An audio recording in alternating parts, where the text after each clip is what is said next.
दोस्तों नमस्कार।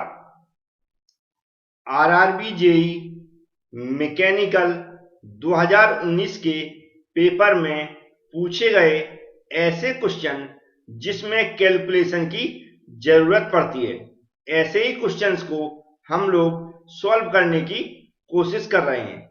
ये इसका पार्ट 2 लेकर आया हूं मैं।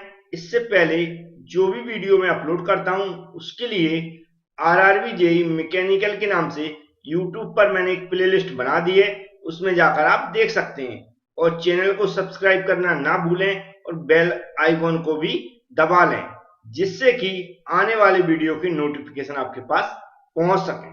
अब चलते हैं पार्ट 2 का पहला क्वेश्चन समझते हैं।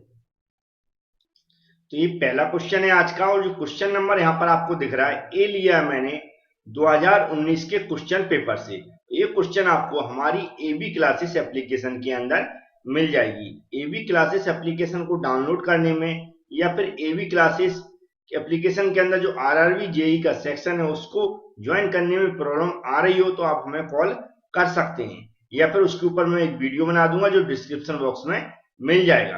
ये क्वेश्चन नंबर पीडीएफ का वही क्वेश्चन नंबर है जो एग्जैक्ट उसमें दिया है, जिससे आप समझ सकें ये क्वेश्चन का सॉल्यूशन हम यूट्यूब पर पढ़ चुके हैं। तो चलते हैं इसको समझते हैं। क्वेश्चन के अंदर लिखा in a vernier calliper the main scale reading in millimetres with a least count of 0.1 mm, 10 division on the vernier corresponding to 9 division of the main scale।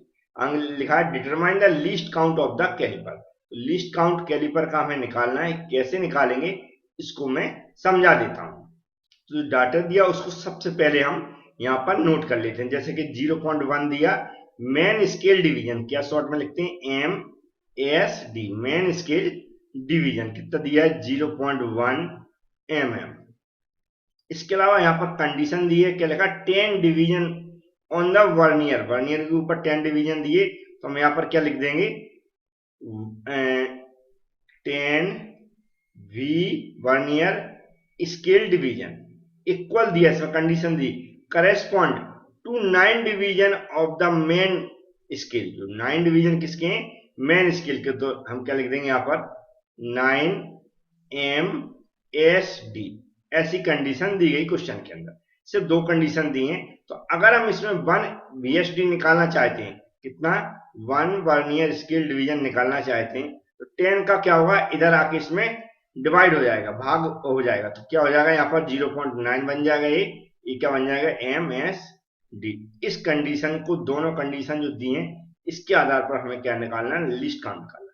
तो लीस्ट काउंट के लिए जो फॉर्मूला होता है क्या लिखते हैं इसको हम लीस्ट काउंट इक्वल होता है ये 1 main scale division minus 1 vernier scale division. अब MSD में से VSD डायरेक्ट माइनस तो नहीं हो सकता है, तो दोनों को MSD बनाना पड़ेगा, दोनों को VSD बनाना पड़ेगा। तो हम क्या करेंगे यहाँ पर लिख देंगे 1 MSD minus 1 VSD equal to क्या होता है 0.9 MSD है, जो क्वेश्चन में कंडीशन दी गई है। तो 0.9 MSD। अब दोनों एक दूसरे से माइनस हो जाएंगे, तो इसमें से अगर इसको माइनस करेंगे तो मेरी कैलकुलेशन के अकॉर्डिंग कितना आएगा 0.1 आएगा। क्या आएगा 0.1 और क्या लिखा पीछे MSD। अब MSD की हमारे पास वैल्यू है, आप देख रहे होंगे ऊपर जो दी गई है क्वेश्चन के अंदर 0.1, तो हम 0.1 रख देंगे इसकी जगह, और किस में दी mm में दिए। अब इसको एक दूसरे से माइनस करेंगे तो हमारी जो कैलकुलेशन के अनुसार जो आंसर आया 0.01 mm। तो इस तरह ये कैलकुलेशन हो जाएगी 0.01 mm। जो वाला कौन सा ऑप्शन है हमारा ए वाला ऑप्शन इसका राइट हो जाएगा। तो हम इस पे टिक कर देंगे। उम्मीद है इसकी कैलकुलेशन समझ में आपको आई होगी। चलते हैं नेक्स्ट क्वेश्चन देखते हैं। नेक्स्ट क्वेश्चन 32 नंबर का है। तो ये पीडीएफ के अंदर ये क्वेश्चन नंबर मिल जाएगा आपको। लिखा है movement of inertia of a rectangular section having width b and depth d about an axis passing through its center of gravity and parallel to the depth। हमें क्या निकालना, मूवमेंट ऑफ इनर्शिया का formula बताना है rectangular section का, और जो हमारा क्या parallel to the depth, depth के पैरेलल। क्वेश्चन थोड़ा घुमा के पूछा जाता है तो मैं इसकी बता दूं क्या क्या फॉर्मूले बनते हैं और इसका क्या आंसर होगा। तो आपने कुछ सेक्शन के लिए पढ़ा होगा, जैसे कि रेक्टेंगुलर सेक्शन की बात करें तो रेक्टेंगुलर सेक्शन कैसा होता है, ए होता है। डेप्थ इसकी कौन सी होती है, ए होती है। और ये क्या हो जाएगी, इसकी विड्थ हो जाएगी। ऐसा सब कुछ आपने पढ़ा होगा। अब यहाँ पर ये भी पढ़ा होगा, ये हमारी क्या होगी, वाई वाई एक्सिस होगी, ये हमारी कौन सी होगी, एक्स एक्स एक्सिस होगी। इस तरह आपने ट्रायंगल के लिए भी पढ़ा होगा, इस तरह है। ए इसकी क्या होती है, बी होती है, और एक इसकी क्या हो जाएगी, डी हो जाएगी। इसी तरह क्या इसके लिए, किसके लिए, सर्कुलर सेक्शन के लिए भी आपने पढ़ा होगा। अब सभी के लिए मैं यहाँ पर क्वेश्चन किसके लिए पूछा गया, रेक्टेंगुलर सेक्शन के लिए पूछा गया। तो इसके लिए क्या होगा, ये होता है एक्स एक्सेस, आई एक्स एक्स ऐसा कुछ लिखते हैं, आप लोगों ने पढ़ा होगा। ये होता है बी डी क्यू अपॉन 12, और क्या होता है आई वाई वाई इक्वल टू होता है डी बी क्यू अपॉन 12, ऐसा पढ़ा होगा। तो इसका आंसर तो आपको यहाँ देखकर मिल जाएगा, डी बी क्यू अपॉन 12, क्योंकि डेप्थ के पैरेलल पूछा। डेप्थ का पैरेलल कौन सा होता है, ए वाला होता है। ए वाला मतलब y y axis, y y axis का डी बी क्यू अपॉन 12 हो जाएगा। तो d b cube upon A वाले ऑप्शन में ही दिया है, sorry d b cube upon 12 मतलब बी वाले ऑप्शन में दिया, तो बी वाला ऑप्शन हमारा राइट हो जाएगा। अब अगर ट्रायंगल का पूछता है, तो ये इसकी हाइट, सॉरी ये हाइट क्या लिख लें, एच लिख लें इसकी। इस तरह इसका आई एक्सिस ए हो जाता है, वाई वाई वाला ए हो जाता है। तो इसके जो फॉर्मूले बनते आई एक्सिस के लिए आप याद रख लें, आई एक्सिस के लिए ये हो जाएगा, मतलब मोमेंट ऑफ इनर्शिया एक्सिस के about b h cube upon हो जाता है 36, और I by y equal to हो जाएगा h b cube upon 36। Circular section x x ये हो जाएगा, और वाई वाई ये हो जाएगा। तो इसके लिए हम देखेंगे, तो इसके लिए हो जाएगा पाई डी की पावर 4 अपॉन 64। ये दोनों के लिए एक्स एक्सेस और वाई वाई एक्सेस दोनों के लिए पाई डी की पावर 4 अपॉन 64 ही होगा। तो तीन टाइप के क्वेश्चन पूछे जाते हैं, तीनों मैंने बता दिया है। अब चलते हैं नेक्स्ट क्वेश्चन, लिखा है in an year standard auto cycle the compression ratio is 7, find the cycle efficiency. कौन सा ऑटो साइकिल दिए है, कौन सी दिए, ऑटो साइकिल दिए, और कंप्रेशन रेशो जो आर इक्वल टू होता है, कौन सा compression ratio, r equal to दिया है 7। हमें क्या करना है, इसकी इफिशियंसी को फाइंड आउट करना है। तो इफिशियंसी का फॉर्मूला आप लोगों ने वैसे पढ़ा होगा, तो इफिशियंसी का जो फॉर्मूला था वो मैं यहीं से बता देता हूँ, किसके लिए, ऑटो साइकिल के लिए। ये जो फॉर्मूला होता है आप लोगों ने पढ़ा होगा, 1 माइनस 1 अपॉन कंप्रेशन रेशो, मतलब आरसी यहाँ लगा दें, इसके पावर में क्या था, गामा माइनस 1 ऐसा कुछ होगा। और ईयर के लिए गामा की वैल्यू कितनी थी, 1.4 ऐसी कुछ थी लगभग, आप लोगों ने पढ़ा होगा। इसको बड़े आसानी से सॉल्व कर सकते हैं। क्या लिखना, 1 की जगह 1 लिखना, 1 अपॉन क्या हो जाएगा, आरसी कंप्रेशन रेशो 7 दिया है, ऊपर क्या लिखेंगे, गामा की जगह 1.4 लिखेंगे, -1। इसको जब कंप्लीट कैलकुलेट करते हैं, तो जो मेरी वैल्यू आ रही है मेरी कैलकुलेशन के अकॉर्डिंग, वह आ रही 54%। आप भी इसको कैलकुलेट कर सकते हैं, तो 54% सी वाला ऑप्शन राइट हो जाएगा। उम्मीद है ये भी क्वेश्चन आपको समझ में आ गया होगा। अब चलते हैं नेक्स्ट क्वेश्चन देखते हैं।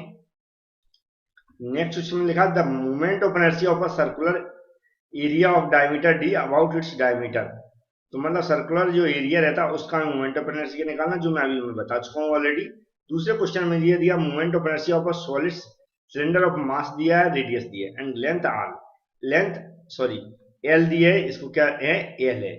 अबाउट द लॉन्जिट्यूडनल एक्सिस और पोलर एक्सिस, इसके अबाउट हमें बताना। दोनों को मैं सॉल्व करके समझा देता हूँ।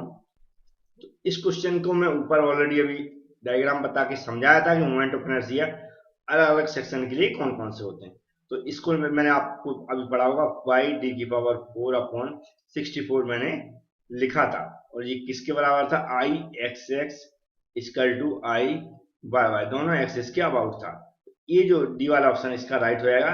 नेक्स्ट क्वेश्चन है, इसका मैं थोड़े से और भी अलग अलग सेक्शन के लिए बता देता हूं। जैसे कि इस जो सेक्शन है पहला, सॉलिड सिलेंडर, क्या है लिखा, सॉलिड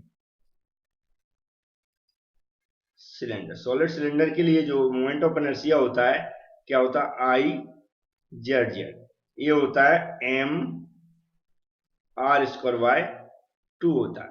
इसके अलावा थिन स्पेरिकल सेल कौन सा होता है, thin spherical shell. Thin spherical shell के लिए आप देखेंगे ये होता है 2/3 एम आर स्क्वायर। इस तरह जो स्लैब होती है, क्या होती है, स्लैब। स्लैब के लिए कुछ अलग बनता है फॉर्मूला, ये बनता है am/12 और ब्रैकेट के अंदर ए स्क्वायर प्लस बी स्क्वायर, क्योंकि इन पर भी क्वेश्चन पूछे जा सकते हैं। नेक्स्ट होता है सॉलिड स्फीयर, सॉलिड स्फीयर। इसके लिए फॉर्मूला बनता है 2/5 एम आर स्क्वायर। ये फॉर्मूले बनते हैं अलग अलग। यहां पर किसके पूछा गया, सॉलिड सिलेंडर की बात की गई, ए वाला लिखा एम आर स्क्वायर बाय 2, तो ये डी वाला ऑप्शन राइट हो जाएगा। जो भी मैं यहां पर लिखता हूं उनको याद जरूर करें। अब चलते हैं नेक्स्ट क्वेश्चन देखते हैं। नेक्स्ट क्वेश्चन लिखा, determine the elevation for 30 degree using 5.00 sine bar. अब साइन वार के लिए हमें क्या निकालना है, एलिवेशन निकालना, मतलब उसमें क्या, उसकी जो भी लेंथ होती है, सॉरी हाइट होती है, उसको निकालना है। तो ये हाइट क्या होती है और कैसे निकालेंगे ये समझ लेते हैं। तो साइन वार का आप लोगों को फॉर्मूला याद होगा, कुछ डायग्राम इस तरह आप लोगों ने पढ़ा होगा, अगर याद हो आपको, इस तरह का आपने पढ़ा होगा। इसमें क्या होता है, एच ए हो जाता है जिसको हमें फाइंड आउट करना है, और एल ए हो जाती है डिस्टेंस, और यहाँ पर क्या हो जाता है, थीटा, जो कितना दिया है 30 डिग्री। ए बी एल की डिस्टेंस कहाँ दी है, यहाँ पर दी है। तो इसका जो फॉर्मूला बनता है वह हमें याद रखना है। इसका फॉर्मूला बनता है sine theta H upon L बनता है। अब जो हमें निकालना है उसको एक साइड ले जाएंगे, बकाया क्रॉस मल्टीप्लाई कर, ए क्या हो जाएगा यहाँ पर साइन थीटा इंटू एल हो जाएगा। अब वैल्यू रख लेते हैं, साइन है, साइन की जगह साइन रहेगा, थीटा की जगह कितना हो जाएगा 30 डिग्री हो जाएगा, इंटू एल की जगह क्या हो जाएगा 5.00 और जैसा सिंबल लगा वैसा लगा दें इंच का। अब यहाँ पर आप देख रहे हैं कि ये साइन 30 है, इसके आपने पढ़ा होगा शायद 1/2 वैल्यू होती है, तो इसको ध्यान रखें 00, क्योंकि आपके एग्जाम में आपको टेबल वगैरह नहीं मिलेगी, जो घर पे बुक से देख लेते हैं। तो इसकी साइन वगैरह की जो ट्रिग्नोमेट्री में जो वैल्यू है वह याद करके रखें। इसको एक दूसरे में जब मल्टीप्लाई करेंगे तो हमारी जो वैल्यू आएगी 2.5 और इस तरह कुछ वैल्यू आ जाएगी। तो यहाँ पर देखेंगे 2.5 वाला आंसर सिर्फ हमें देखना है, 0 पर ध्यान नहीं देना है। तो 2.5 वाला कौन सा, ए वाला है, तो ए वाला हमारा राइट हो जाएगा। इस तरह का नेक्स्ट क्वेश्चन भी दिया, उसको भी देखते हैं। नेक्स्ट क्वेश्चन दिया, the demand rate of particular item is 12,000 units per year. लिखा the order cost, ordering cost is ₹100 per order and the holding cost is ₹0.80 per item per month दिए, याद रखें। If number shortage, if no shortage are allowed and the replacement is instantaneous, then the number of order per year हमें निकालना है। Number of order per year निकालना है, production का question है। इकोनॉमिक ऑर्डर क्वांटिटी आपने यदि पढ़ी हो तो इसका मैं थोड़ा सा सॉल्यूशन बता देता हूं। तो हमें निकालना है क्या, number of order per year निकालना। तो नंबर ऑफ ऑर्डर को हम कितने एन से डिनोट करते हैं, और ये होता हमारा डिमांड, क्या होती है, demand upon economic order quantity, इस तरह निकालते हैं। तो डिमांड तो हमें पता है यहाँ पर दी गई है, कितनी है पृथ्वी बस 12,000, तो इसको रख देंगे। लेकिन इकोनॉमिक ऑर्डर क्वांटिटी हमें नहीं दी गई। तो इकोनॉमिक ऑर्डर क्वांटिटी का जो फॉर्मूला होता है EOQ इक्वल टू, जो फॉर्मूला होता है वह होता है रूट के अंदर 2 इंटू जो डिमांड है D इंटू होता है OC। अब जो OC क्या होता है मैं समझाऊंगा, उसको निकाल के भी दिखाऊंगा। बटे क्या होता है, जो भी हमारा जो कॉस्ट दी है पर ईयर, तो वाई होता है, इसको हम एस से डिनोटेट करते हैं। अब सारी वैल्यू हमें निकालना पड़ेगी, तो डी इक्वल टू कितना दिया है यहां पर लिख लेते हैं, 12,000 यूनिट्स पर ईयर। याद रखें क्या दिया, पर ईयर दिया है। जबकि कॉस्ट कैसे दी, यहां पर आप देख रहे हैं 100 रुपए ऑर्डर कॉस्ट दी है, जबकि जो हमारी होल्डिंग कॉस्ट दी है कितनी दी, 0.80 पर आइटम पर मंथ दी है।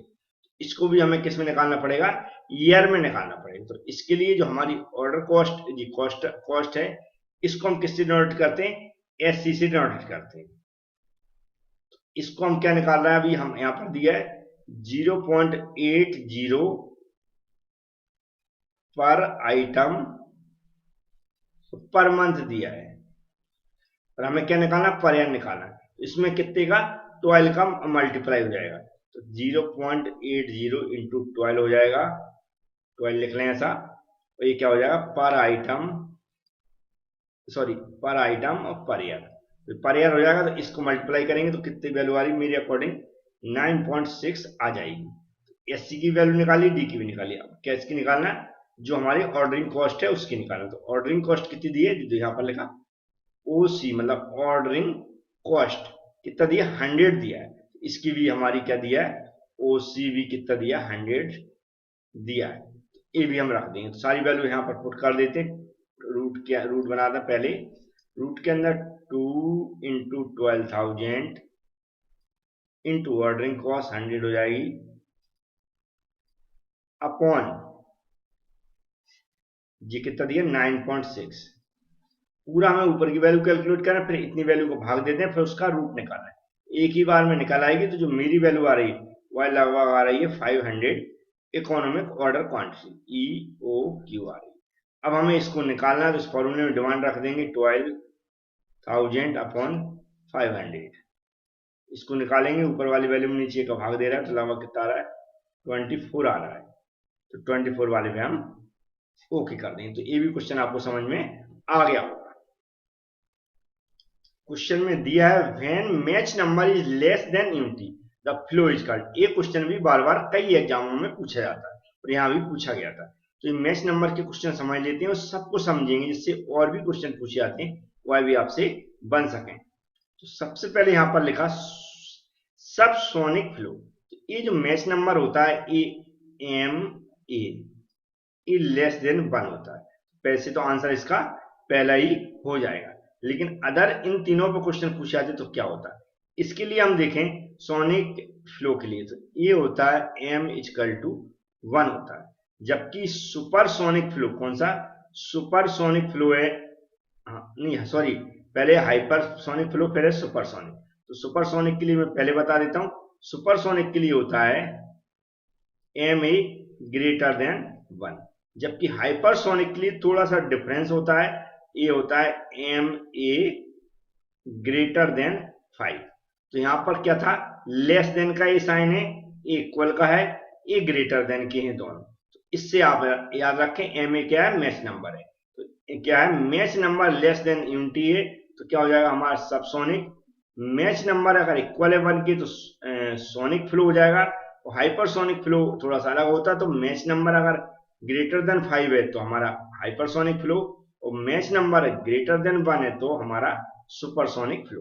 अब एक क्वेश्चन और है कैलकुलेशन का, तो इसको भी समझ लेंगे। लिखा है if 1 kg mixture of steam contain 0.8 kg of dry vapour and 0.2 kg of moisture, then the dryness fraction हमें निकालना है। तो ड्राइनेस फ्रैक्शन का आप लोगों ने फॉर्मूला पढ़ा होगा, x से हम इसको डिनोटेट करते हैं।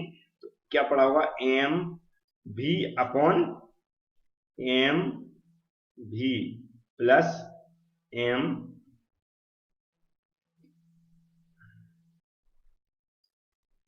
mi लगभग। अब बुक में देखना कुछ और सिंबल दिए, लेकिन इनका मतलब समझ लें। mv क्या होता है, जो हमारा ये जो वैल्यू दी है 0.8 की ड्राई वेपर के लिए कि केजी में जो स्टीम की, तो वह कितना हो जाएगा, 0.8 kg हो जाएगा। जबकि यहाँ mi इक्वल टू 0. कितना दिया है, mi इक्वल टू 0.2 दिया है। ये स्टीम की जो भी हमारी स्टीम कंसेप्ट है उसमें आप पढ़ेंगे तो ये सारी अच्छी डिटेल मिल जाएगी, वहां से जरूर पढ़ लें, क्योंकि इस तरह के क्वेश्चन पूछे जाते हैं। तो अब वैल्यू सिर्फ हमें क्या करना, पुट करना, 0.8 हो जाएगा अपॉन 0.8 प्लस 0.2। अब इसको सॉल्व करेंगे इक्वल में, तो हमारी जो वैल्यू आएगी वो आएगी 0.8। तो 0.8 वाला ऑप्शन हमारा डी वाला राइट हो जाएगा। उम्मीद है ये क्वेश्चन भी आपको समझ में आ गया होगा। ये सारे क्वेश्चन आपको पीडीएफ में मिल जाएंगे एबी क्लासेस एप्लीकेशन के अंदर। Thank you friends, next part में नेक्स्ट क्वेश्चन लेकर आऊंगा।